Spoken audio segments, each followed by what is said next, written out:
Ew, what's his problem? Oh yes, I totally see what he means. Pray, why again did they fall in love?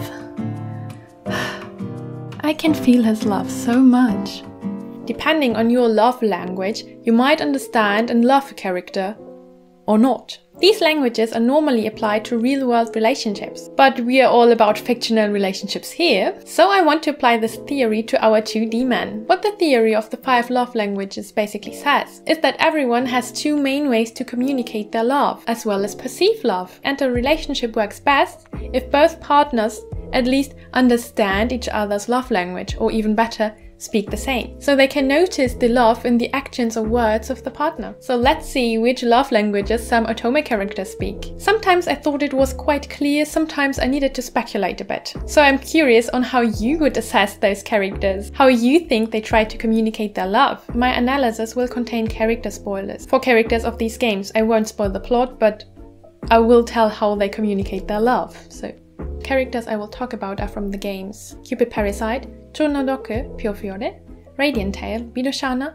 Sweet Clown, Shinobi Utsutsu, and Norn 9. One of the most common love languages is quality time. Quality time means you like uninterrupted and focused time with your partner, preferably one-on-one, or creating memories together in joint activities. What you can't stand though, if your partner looks on the phone while talking to you or doesn't prioritize you in the schedule. A very good example for this I think is Gil from Cupid Parasite, because he doesn't care much about anything else than just spending time with Lynette, even excessively. He always gives her his undivided attention, doesn't mind waiting for hours just to be able to spend some time with her, enjoys the sheer act of thinking about her, and would cancel any other plan in order to spend time with her.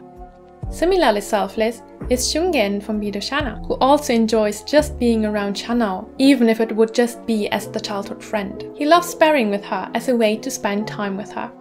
Another example could be Mizuhito from Chou no Doku, who just enjoys sitting together with his sister, painting her for example, or just being around each other without really doing anything. He also likes to wash her hair, but less as an act of service, but more as a means to spend time together. A also very common way to communicate your love are words of affection.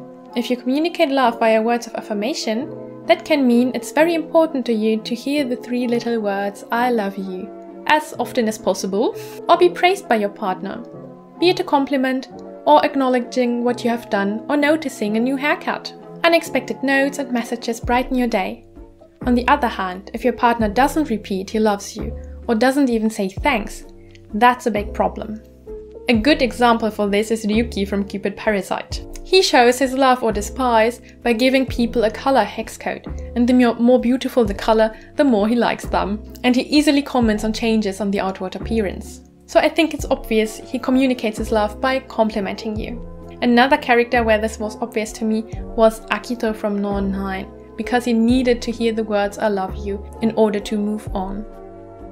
Also, Seisuke in Sweet Clown almost cannot breathe if no one is there to constantly tell him they love him. And he needs to be complimented in every single minute of his life. He needs to be praised, otherwise he can't feel loved. If you value physical touch, you convey your love by little physical contact throughout the day. Be it a hug, holding hands, stroking the cheek. That can also be shown in public to show the world you belong together. A long-distance relationship might be the worst for you. And of course, the first character who came to mind was Yang from Piofiore. He is a very physical character who can't get enough of physical contact. It's also very important to him to display this in public, to show everyone Lily belongs to him. And when she's touched by someone else, that's a huge problem. And not being touched by her is the biggest rejection for him. I also think Tomomori from Birushana excels at showing his love through physical contact. Throughout the route he motivates Chanao to hold hands or sleeps like a baby when she's physically close. I think Alan from Cupid Parasite might also mainly communicate through touch, as this becomes a really important part of their relationship once they are together.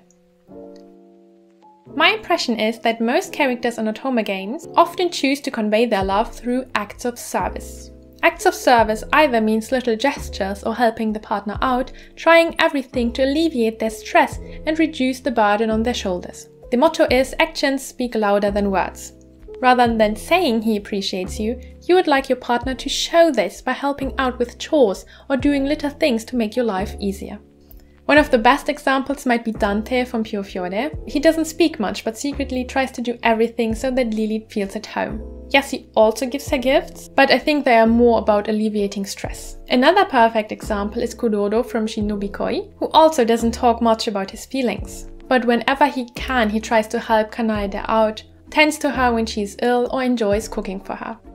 From these examples, it seems like it's the favorite love language for Kuderes, which I guess is to some extent true, but if you look closely, I think you can discover this love language in most otome characters. Receiving gifts, on the other hand, is a bit more difficult to find. This love language conveys their affection by giving and receiving gifts, taking time to come up with a thoughtful present, as little as it may be. It's the thought that counts. Uninspired gifts or even forgetting a birthday is, on the other hand, the worst insult. My primary example would be Shiba from Chou no Doku, who tries to convince Yuriko that he's in love with her by giving her expensive gifts, and is totally taken aback she doesn't accept his gifts, because she first has to understand his love language. Also, Kamakyo in Shinobi goes out and about to find out what Kanaide's favorite food is, to bring it to her every day. That shows that the gifts don't need to be expensive, but it's the thought and effort conveyed through the gifts. Similarly, Gil in Piofiore loves giving Lily expensive gifts. The more dresses and the more expensive the earring, the more he tries to convey his love to her, especially as he doesn't have the time to spend a lot of quality time with her. I also wonder if Pashalia in Radiant Tail tries to convey his growing affection with the earrings he gives to Tifalia.